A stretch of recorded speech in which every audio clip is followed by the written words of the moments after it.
So obviously this topic of death, dying, grieving, all these things that are part of this experience we call death, is a long topic. It's in one sense... Your phone's mobile data is turned off and sound. Can't help you with that. Thought I was hearing voices in my head. Not a good sign before the start of a talk. In one sense, there's so much we can speak about that literally we could be here for days. That's actually a fact. As we dive deeper and explore the layers of this topic about death and dying, it just brings up so many other things which are connected to it. So it could take weeks actually to explore it properly. But on the other hand, we could actually understand it in a matter of 3 or 4 minutes. It's both. So, pardon me. So tonight we have about 45 minutes or so to explore it. So first of all, I'd like to explain a little bit, what this is going to be about. I'd like to read something from my teacher first, and it kind of sets the scene. This is just some gems of wisdom. So much suffering is connected with death, yet death is not the real cause of the suffering. I'll read that again if you just consider it. So much suffering is connected with death, yet death itself is not the real cause of the suffering. The real cause is ignorance. The false identification of the body is the self. But just as great as the suffering caused by this ignorance is, the joy that naturally arises when the shackles of ignorance are removed. The heavier the burden, the greater the feeling of relief when that burden is removed. The removal of fear and anguish from the heart creates the experience of real freedom and real liberation. Just as suffering caused by ignorance can never be described adequately, neither can the joy born of wisdom. So this is our motive for tonight. There's going to be some reality. We want to speak of the reality of death, but we also, the ultimate purpose is actually to bring the joy of wisdom, the freeing of the fear and the shackles which the fear of death brings. So this is ultimately what this evening is about, is to offer this wisdom, this eternal wisdom. So I also want to start just by setting the scene a little more in connection with something which we avoid. You notice, at least in the Western countries, we tend to hide things away that we don't like. We hide the sick away. We especially hide the old people away. You notice how the old people's homes or the retirement villages are out in the boonies usually. So we hide the old people, we hide the sick people. We hide the disabled people, is what it was for so many years. So we also hide death. If you go to many other cultures and countries in the world, death is something which is there every day. You see it, particularly in communities, where there are extended families and communities. They experience birth. Like, not everybody here will have experienced birth. Maybe many of the women and maybe some men were present at birth, but most people don't experience the amazing thing called birth. And most of us don't experience the reality of death. So it's something hidden, and it's something which we don't want to think about. We can talk about, so many things in life. We plan for so many things. We plan for our holidays. We plan our career. We plan our education. We might even have a plan for our health, for our exercise program. And yet one thing which is an absolute reality that every single one of us will experience without a doubt is the death of this body. And yet most of us don't think about it, let alone plan for it. So I wanted to read a couple of nice things from the yoga text that make this a stark reality. This is to be found, what I'm reading now is to be found in a great work called the Mahabharata, of which the Bhagavad Gita is a part. So it says here, the most amazing thing is that although every day innumerable creatures go to the abode of death, still a person thinks that he is immortal. It goes on to say, the tidings are this, that in this world, which is like a cauldron, with the sun as its fire. You know, a cauldron boils things up, right? So this world is like a cauldron, with the sun as its fire, days and nights as its fuel for the fire, and months and seasons as its wooden ladle. And all creatures are being cooked by time. I just love that so much. All beings are cooked by time. So also it goes on to say in the Srimad Bhagavatam, it's a long story, but there was this young boy. It was actually Yamaraj, the god of death, appearing as a 5-year-old boy, speaking to a great king died on a battlefield in this history found in the Srimad Bhagavatam. And everybody was lamenting and weeping the death of this king in the battle. So this 5-year-old boy says, alas, how amazing it is. These persons who are older than I and have full experience that hundreds and thousands of living entities have taken birth and died. Thus they should understand that they also are certain to die. Yet still they are bewildered. The conditioned soul comes from an unknown place and returns after death to that same unknown place. There is no exception to this rule, which is conducted by material nature. So there's also an understanding, Krishna in the Bhagavad Gita has this very clear statement. For one who has taken birth, death is certain. And for one who dies, birth is certain. So for one who has taken his birth, death is certain. Every single one of us, it is an absolute, every single one of us will actually experience this reality. Of course, many of us may have already experienced the death of a loved one, grandparents, parents, perhaps even, someone close, husband, wife, father, mother, etc. So although this is a reality, as we were saying, we plan for everything in life, but we don't plan for this ultimate journey. So this is the ultimate journey, what we call death. So I had a look in a dictionary of the definition of death. And one of the definitions of death is the end of life. Death means the end of life. Although I am not highly educated, I would like to disagree with this definition.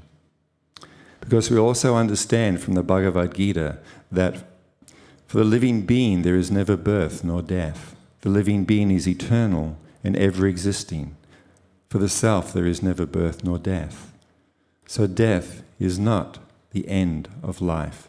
And this is actually where fear comes from. It is fear of the unknown, because people don't know what happens at death. So this is all about having a conversation about death and dying, partly to freak you out, but mostly to actually remove the fear of death. Because our whole life is actually subconsciously impacted by this fear of death. Maybe you say, I'm not afraid of death. Maybe you've fallen into the cliche, it's just another part of life. This is a lie. It is not natural. Death is not natural. It is unnatural, because we are eternal. And for the living being, there is never birth nor death. So death, the fear of death, as we read earlier, is due to ignorance, thinking that this body is me. I am this body. And when this body eventually comes to an end, I cease to exist. So the sting of death can be removed. So we want to explore a few things. Maladhar Dasi has had the, I don't know would you call it a blessing? I think she might. She's been present with quite a number of friends and family and dear ones, associates, and cared for them at the time of their passing. So she has a lot of experience on this reality of what death is and how to die consciously. I mean, this is the purpose of what we're discussing tonight, is how to die a conscious death, not fearful. So I'll pass it over to you, and whatever you'd like to talk about, please do. Okay, thank you very much. Thank you so much for coming. It's wonderful to be here with you and to share this understanding from yoga wisdom which has been given to us by our spiritual teachers. In ancient times, people were born and they were brought up in societies where they knew from a very young age that they weren't the material body, and they knew that how they lived their lives was going to impact where they went when they left their body. Unfortunately, the society that we live in, the goals that people set are very temporary. Whether you want to get a certain job, whether you want to live in a certain country, a certain type of house, drive a particular car, there's very little emphasis, if any, put on the fact that the goal of human life is to attain spiritual success, complete spiritual realization, which brings with it unlimited happiness, love, and purpose, not only when we leave this world, but in this world, if we can set up our lives in such a way that we can grow spiritually while we're here. So I wanted to just go over some ideas about preparing for leaving this world, practical ideas, since we're all going to be going. And I wanted to use my parents as an example, because they're very simple people, ordinary people. They were very fond of Radha Krishna Dasi and Manjulila. I was fond of them. And you were fond of them. And they used to like to come to the kirtans and things like that. And from a very young age, my brother and sister and I were fortunate to have an understanding given by them that we're not this material body and that we're going to continue to exist. So the leaving of the body and preparing for death was something which was very openly spoken about in our home. And as my life took the route of trying to grow spiritually myself, and I heard from my spiritual teacher, and so I was able to share with them the understanding which we'd been given. And so when they started to get older, they did a very practical thing, which if you own anything in this world, you should probably do, and that is to make a will. Apparently, only 51% of people have a will. Yeah, well, and when people don't, it causes so much problems within families. They didn't want any problems. They'd seen that already in their families. They wanted everything to be very clear and very nice, that their passing was not going to be causing us grief. Can I bring something else in I read recently? One thing I never thought about until I read this. You've got to give someone your password for your social media things because they're not going to be able... I mean, I was like... Of course, your Facebook's still going to be there and your Insta and stuff, and they probably don't know your password. So included in your will should be your password for your social media and your computer. Yeah, right. Do you want that? I don't mind. So then the next thing they did, which is a practical thing as well, was to have a power of attorney, because as we get old, none of us know how we're going to leave this world. Maybe we're just going to grow old and die of old age. But maybe we're going to get hit by a Mack truck when we walk out the door. We don't know. We have no contract that we're going to be in this body for a certain period of time. So these are very practical things for us to consider doing. So they did that, so that when they couldn't function anymore in a practical way, my brother was in charge and he would take care of legal things, which is, in the world there's laws and things you have to do. And then the last thing they did from this perspective was that they put in place an advanced healthcare directive, which is also a very practical thing to do. Because you may leave in a way that you're not anticipating. And then the family members, or your loved ones, if you don't have family close by, your friends, won't know how to oversee your medical care. So advanced health correctives gives you an opportunity to look at different scenarios and would I want to be resuscitated? Would I want to be fed intravenously? Would I want to be kept alive if I'm in a vegetated state? And you go through all this yourself. I won't go into detail, but it's very interesting and it's very important, especially, you know, if you have some problem in your life and you live in a... Yeah, in this connection, in my own family, because, you know, I mean, most of us here, even us old dudes, we think death is so far off, right? I mean, my body's 65, and, you know, my grandmother was 90-something, my other grandmother was 90-something. I've got at least another 30 or more years to go, I think. But there's no guarantee. As some of you know, I was diagnosed with cancer about 2.5 years ago, so I've been dealing with that. You know, I'm just a young man, I'm only 65. You know, but those who are a bit younger than 65, it's even further away and you think it's not going to happen to you. It always happens to someone else. You know, like the people you read about in the newspaper, all those people. But just, I wanted to give a couple of examples. In my own family, my older sister and her husband, when they retired, my brother-in-law was, you know, he's a really very talented guy. He's a mechanic and all different kind of things. And he had his own plane, small plane. And so he also worked in the mines in central Queensland. And he was able to retire at 60, you know, because he'd been working there his whole life, more or less. So when he retired, he had enough money to buy a property. And he bought a property that had its own airstrip. So they went, searched around, they found this nice place up in, you know, kind of northern central Queensland a bit. So they went, they signed the contract, everything was paid for, you know, to the house, and they had one glass of champagne, and they went out because they went there in their plane, in my brother-in-law's plane, and he's 60, and my sister was a little younger. So they're have the champagne, you know, the previous owner of the house comes out, they hop in their plane and they're taking off, and as they're taking off it starts to splutter.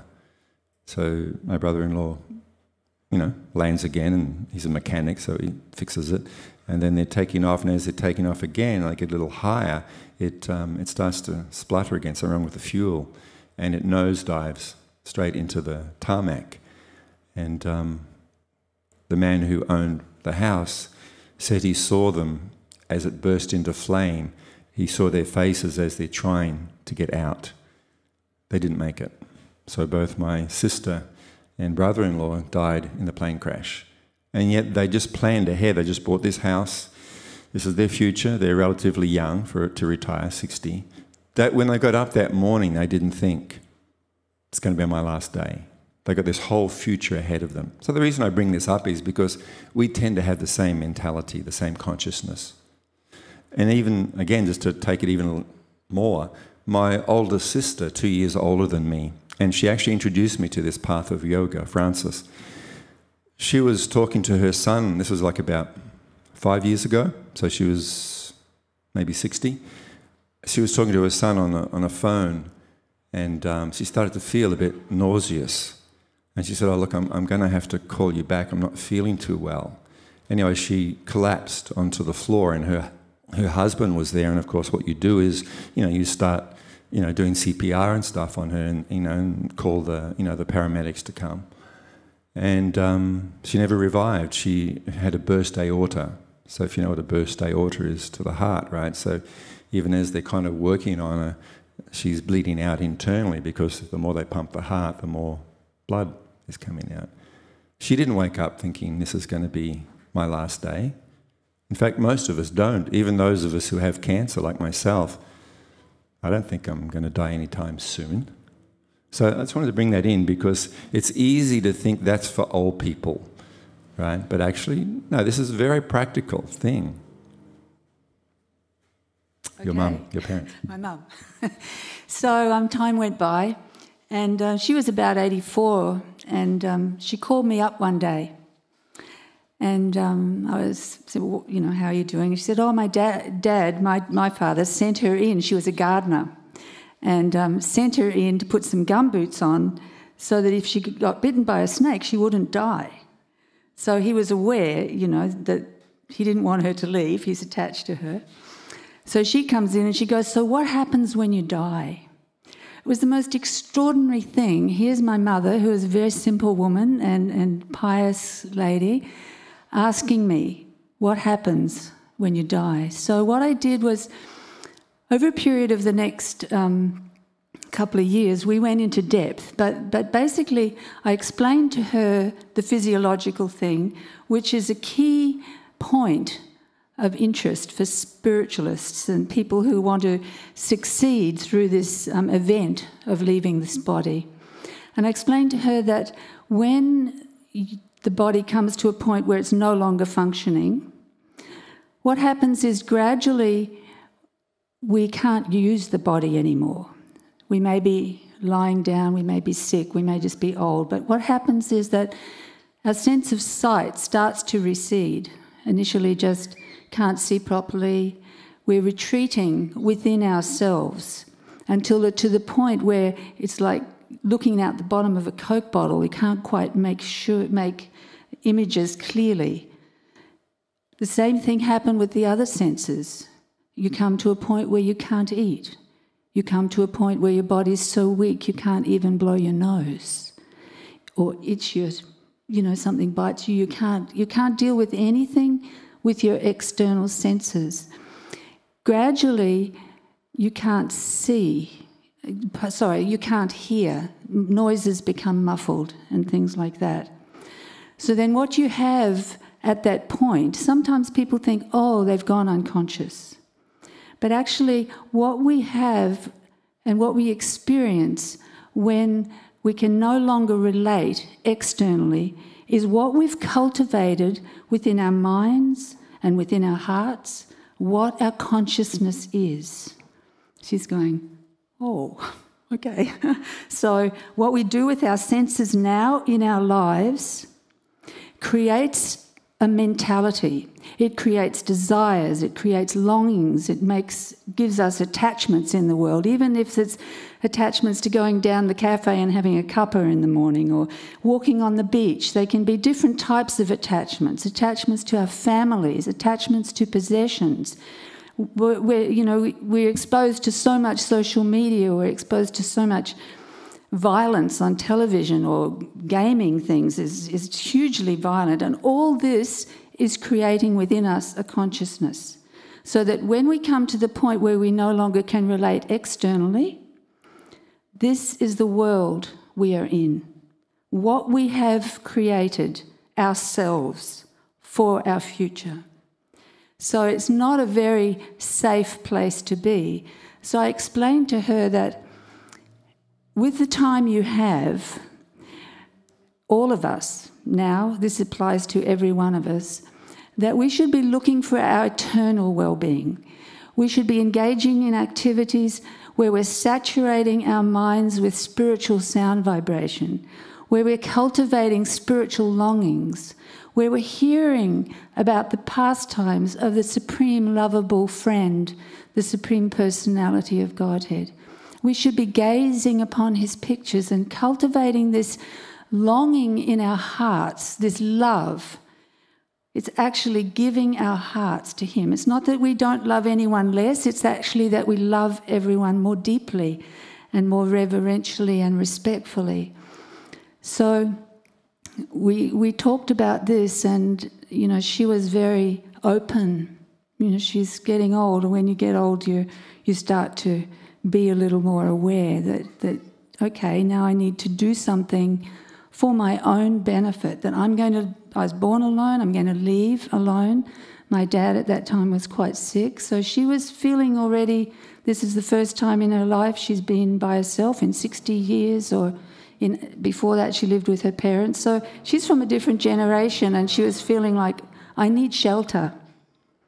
So she had her favourite picture of Krishna, and she had the beautiful kirtan music, and over time she developed a longing to be in the spiritual dimension. She was starting to taste the sweetness of these beautiful kirtans. One day she came to our place, and she kept asking me, when are we going to have a nice little shrine? And so we have flowers and fruit and things like that. And she really loved doing that. And so we had a kirtan together. Surat Biharidas, my husband, and myself, and Mum and Dad.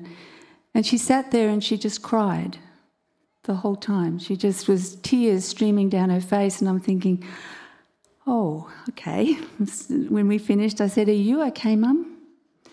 And she said, I can't describe how I feel, except that if I left my body at that moment, I would have died completely peaceful and happy. So as time went by again, she started to experience this longing. There was a sense of anticipation, not a morbid anticipation, but a clarity and a looking forward to this transition, to this event that she was preparing herself for. It's kind of like, probably everyone in this room, with no exception, has fallen in love in this world and become completely absorbed in that new relationship. So it's like a young woman who falls in love with a young man and marries, and then the young man, he goes to a distant place to set up a business or a home and make it prepared for his wife to come. In the meantime, the wife is staying with her family. She loves her family and they love her, but within her heart there's this longing to be with her beloved. This very, very strong attachment. So this is the attachment that we can build in this world now by engaging in these simple spiritual practices, and that will make it so we can live a purposeful life, full of happiness, full of peace, free from fear, and full of love. So we can live that life now. She, the young woman, hears that husband calling her, you can come now. And so she's overjoyed. She's overjoyed to be going to be with her husband. And she's sad, of course, to leave family members. And this is how we would all feel if we're leaving this world. We have people in the world, our dear friends and family members, and we'd be sad to leave them. But the overwhelming feeling is one of longing and anticipation to be united in love. So it's not that you come to a point and you leave this world, but that you can experience the transcendental happiness in this world now, so that when the time comes for your retreating within yourself, you've created the most extraordinary situation where within yourself you're relating in love with the Supreme Person, and you're feeling complete peace, overwhelming joy. And so leaving this world in that consciousness is not a big deal in the sense of, oh, I'm so afraid. It's that sense of anticipation, it's that sense of peace, it's that sense of love and happiness, which is available for all of us, because deep within our hearts we all have a spiritual identity and a spiritual relationship with the Supreme Person. And we can awaken that with this kirtan process, which Radha Krishna does. We're going to organise, yeah. Yeah, because of the limitations of how much time we have and how in depth we can go into it. For those who may be interested, if you want to put down, your email or something like that, some contact info, we plan on running some more in-depth workshops and things. We're not totally sure exactly what it will entail yet, but maybe even some workshops for people who may be caring for people who are dying, or even more on our own journey, this ultimate journey. So I think we have a couple of iPads here before the end of the evening. Maybe during the kirtan or something like that, Amara can hand out the iPad. And if you'd like to keep in touch, if you want to hear about these events when they come up, maybe we'll even send some kind of newsletter stuff out just that may be of interest in this connection. Just put your name and contact info down and we'll make sure you get it, that kind of stuff. So we'll do that at the end. I just read some little thing. I'm not very technologically advanced, so I have a clipboard. Oops. Because I've tried to do things on my phone and it just doesn't work, so then no one gets to hear. So the idea is that each of us needs to make a little effort. We need to consider, we need to be informed so we understand the truth, we understand our options and how we can achieve the ultimate goal of human life. And at the same time live a very worthwhile life while we are here in this body. So Srila Bhaktivedanta Swami, who is in our line of teachers and for myself is my initiating spiritual teacher, he translated many of the yoga texts, and this is a small excerpt from a purport. Like he would translate and he would put the translation there and then he would explain, and this translation is concerning the death of the body and the need for us to actually be prepared. He said, when flying an aeroplane, one cannot take care of other planes. Everyone has to take care of his own plane, and if there is any danger, no other plane can help us in that condition. Similarly, at the end of life, when one leaves this world, everyone has to take care of himself, without help rendered by another. Of course, if we're wanting to leave and we're wanting to leave consciously, there's opportunity that we and our friends can help so that you can set up a very, very nice and peaceful environment. And preparing is also the other thing. So the help, however, in flying is on the ground. So this is a fact, is that people who learn to fly, my father used to fly those, you have a cockpit in the front and a cockpit in the back, and you put your helmet on and you kind of yell at each other through the voice thing because you can't hear, the wind is going everywhere. So when he learned, he used to go weekend after weekend and do all the theory, and then they had a plane on the ground, so he learned how everything worked, and then finally he was competent and confident enough to fly. So this is the spiritual journey as well, is that you come, you hear, you apply, you become confident, you start to experience the reality that this kirtan is transformative. It actually clears your heart, clears your mind, and allows that natural love for the Supreme to reawaken in your hearts. So when we leave, similarly, the spiritual master, the father, the mother, the relatives and the husband and others can render all help during one's lifetime by guiding and teaching a person. But while crossing this ocean, that is leaving this material body, one has to take care of himself and utilize the instructions that were formerly received and which he applied in his life. So when a person leaves, having a death plan is also a good thing.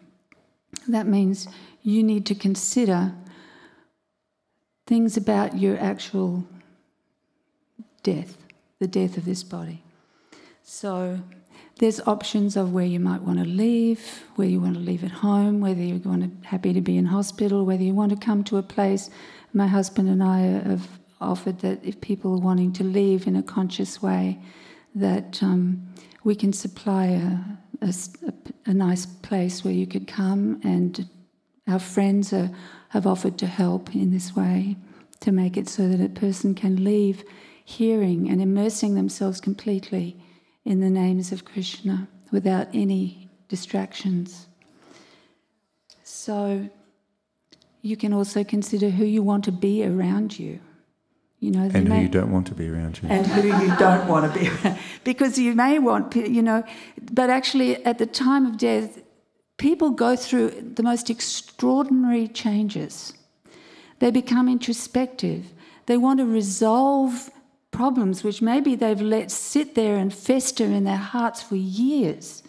They want to forgive people who may have traversed their hearts and broken them during their lives. Or they might want to beg forgiveness because they've lied or they've cheated or they've done things to other people. They want to leave with a peaceful heart. So you may not feel at this point, well, I wouldn't want her around or I wouldn't want him around. But actually, as people come close to death, their hearts become soft. There's a woman in the UK who has been a palliative doctor for many years, and I read some of her works, and she's attended about 10,000 deaths. And she said that the change in people, just regular people that she saw leaving, was just mind-blowing to her. They became peaceful, they became kind, they just like changed people. And she also made the comment that I know a lot of people think, well, what if I leave violently or I have pain or I have this kind of stuff? She said most of the time, 90% of the time when people leave their bodies, it's very calm, it's very peaceful, and they leave. So there's very much information from a spiritual point of view, but also from experience of people who've left. And my experience has been the same, is that the actual passing from this world and leaving that old rotten body behind is like quite extraordinary. If you've ever been to a birth, it's like a miracle. If you attend and you help someone leave this world, that's like a miracle too. To see someone actually peacefully leave, resting in the names of Krishna, their heart longing to be with Krishna, it's extraordinary experience. And that's what we're hoping to be able to help you achieve by passing on what we've been given and encouraging you to come along to our future classes. Yeah, I think that the takeaway is a number of takeaways. Of course, one is it's going to happen to all of us, and not to suppress that, not to. Actually, like we touched on at the beginning, if we're going to go somewhere, we plan ahead. We get visas and passports, and right? We all do that. Otherwise, you're not going to get anywhere. If you're going to go, you don't just show up at an airport, just try and hop on any plane. You've already picked your destiny. So, as Maladhar was saying, another important takeaway is our destiny is in our hands. Your destiny is in your hands. So that means how we live our life determines our future, both in this life and also when we leave this body behind. So it comes down to conscious choices. And when we truly come to realize, even if it's just philosophical in the beginning, aham brahmasmi, I am spirit. This body is temporary. It is not me. This body will die, but I, the living being, the Atma, the spark of the Supreme Soul, I will never die. If we truly come to understand that, then our whole life and the choices we make in life should change and be in harmony with that reality. Is that understandable? How it's really unfortunate. As we read in the beginning, due to ignorance, we suffer. How many times have we read and maybe even known people when they go to see the doctor, okay, got the test results back, and they hear the big C word, right? Cancer, right? And then you've got so many months to live. And of course the person goes through that whole series of things of anger and why me and depression and so many things, bargaining, and then finally it's like acceptance. But when a person goes through that, we hear regularly the person comes out and says, look, just tell people that, that you love every day, that you love them, right? How many times have we read that? We hear it all the time for people who have been diagnosed with a terminal disease. And I tell you, I want to let you know right now, you all have a terminal disease. Did you know that? Not just people who have cancer. Like I have cancer. My body has cancer anyway. That's a terminal disease. Okay, well, we've put it into remission, but something's going to get me. You also have a terminal disease. Don't think you don't. Don't think it's just me or someone who's got the diagnosis of cancer. Every single one of us has that terminal diagnosis. So if we understand these things, 1, I will not be in this body forever. 2, I am the eternal living being, only temporarily in this body. Then this will should change many things in our life, including how we live our life. What we see is our purpose in life, what we're striving for in life. And also it should translate into how we treat others. Again, okay, you've just been diagnosed, you've got 1 month, cancer's going to get you. Okay, well, the people that you care about, you're going to tell them, I love you. Even if there's been some fight and maybe there's been some distance, in the family relationships, and all that's going to be forgotten, and you're going to embrace the person and tell them that you love them. And you're going to treat them not harshly, not angrily, not wanting revenge. You're going to treat them with this reality you're not going to see them again after some time. So if we truly understand this, then this should translate into how we treat others. Is that understandable? Yeah. And then also how precious each day is. And if we do understand that our destiny is in our own hands, which it is, by how we live our life now. Like, let's say you got this diagnosis and you have, let's say you have a week. Now, I'm assuming everyone here has some inclination to spiritual cultivation or spiritual life. That's why you've come. So knowing this, if you know absolutely without a doubt, I only have 1 week to live, how would you live your life? What would you do in that week? In my earlier in my life, before coming to know this wisdom, well, I know what I would have done. Party, party, party. I would not have slept for that week, right? Drunk, smoked whatever I could smoke, had as much sex until I dropped, eaten all the things I want to eat. Is that right? What's that saying? Eat, drink, and be merry, for tomorrow we die. Okay, well, that's one way of looking at the 7 days that we have left. But those of us who have some inclination that there is more to us than this body and mind, and there is more to life than this temporary time we have here, we may dive deep into our own personal spiritual practice.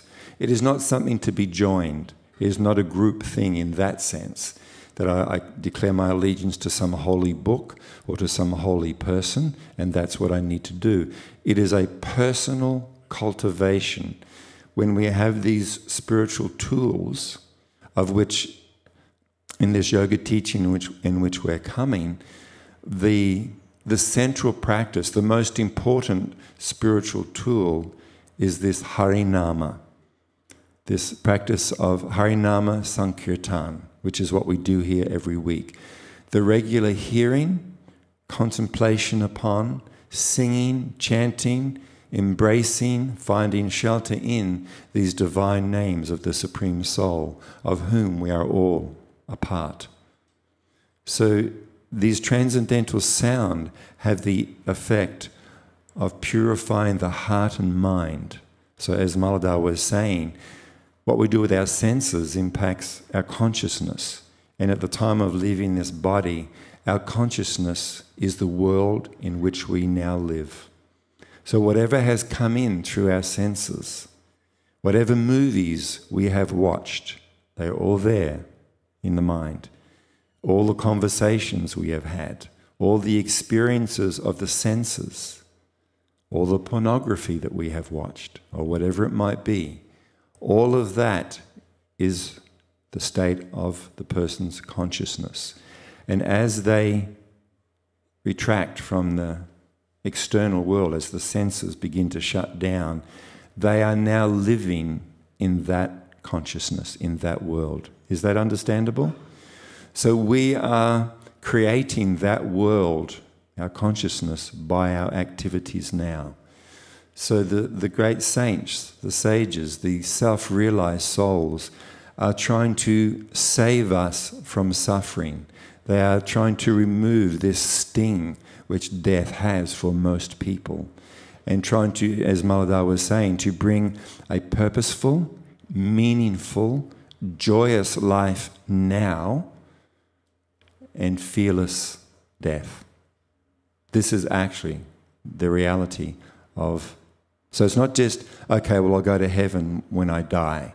No, it is to live a joyful, purposeful life now, understanding who we really are and that we are part of the Supreme, and how yoga actually means the relationship, the linking up, the harmony, the connection between me, the individual Atma, and the Param Atma, or the Supreme Soul. This is the journey of self-discovery, self and God realization. And the easiest way to achieve such self and God realization is described in the yoga teaching as Harinama. Harinama means the hearing and chanting of the holy names of the Supreme, because there is no difference between the Supreme Soul and the name of the Supreme. So when we are chanting or singing or meditating upon this transcendental sound of the holy name, we are actually immersing our consciousness and our heart in connection with the Supreme Soul, the Supreme Friend, through transcendental sound. So as we become attached in this life to the holy name, this is non-different than becoming attached in love to the Supreme in this life.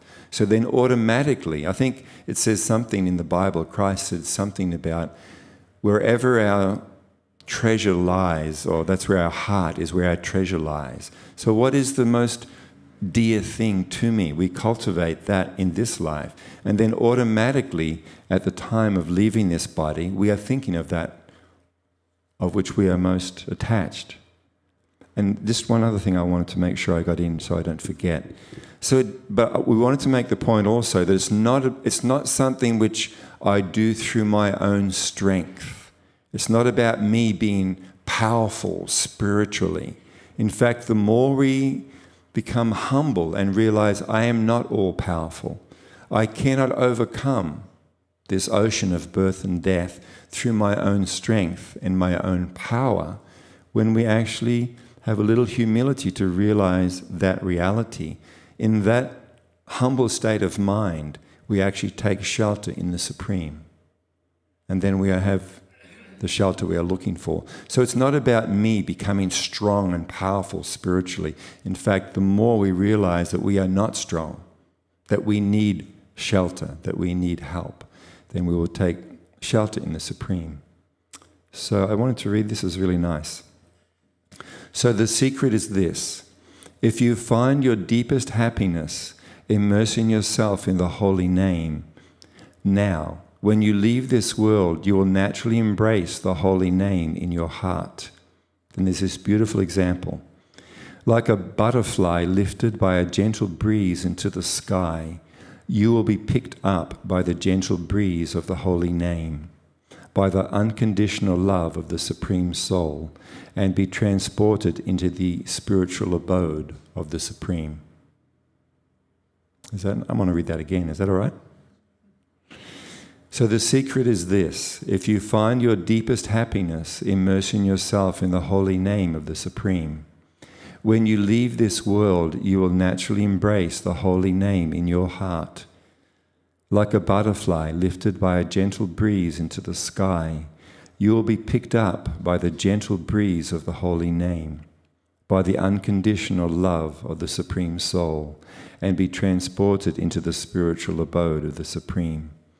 So this comes down again to what is my goal, what is my destination.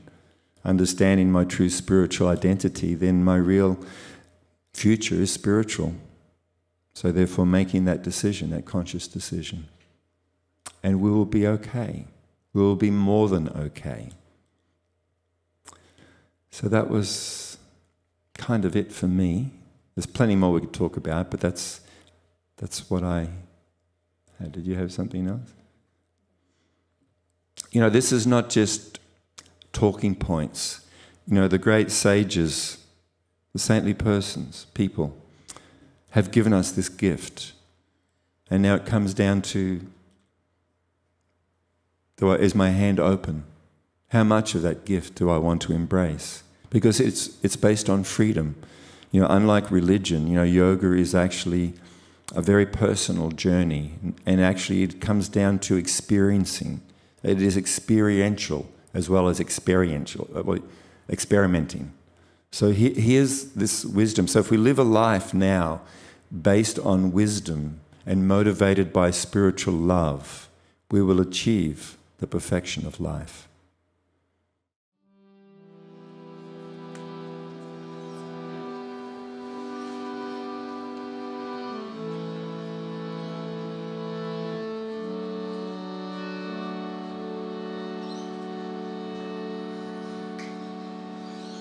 Hare Krishna, Hare Krishna,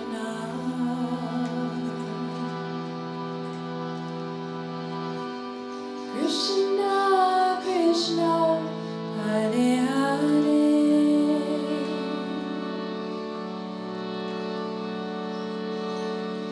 Hare Rama, Hare Rama,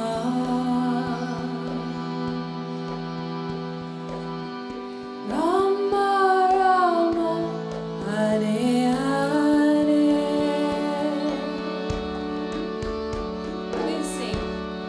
Hare Krishna, Hare Krishna,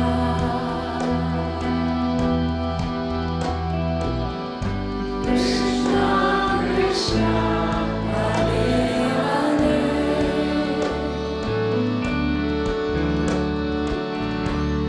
Hare Rama, Hare Rama,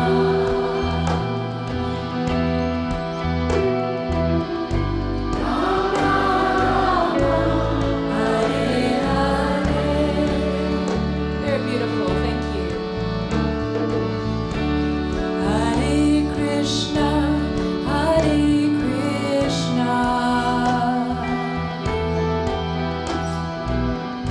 Krishna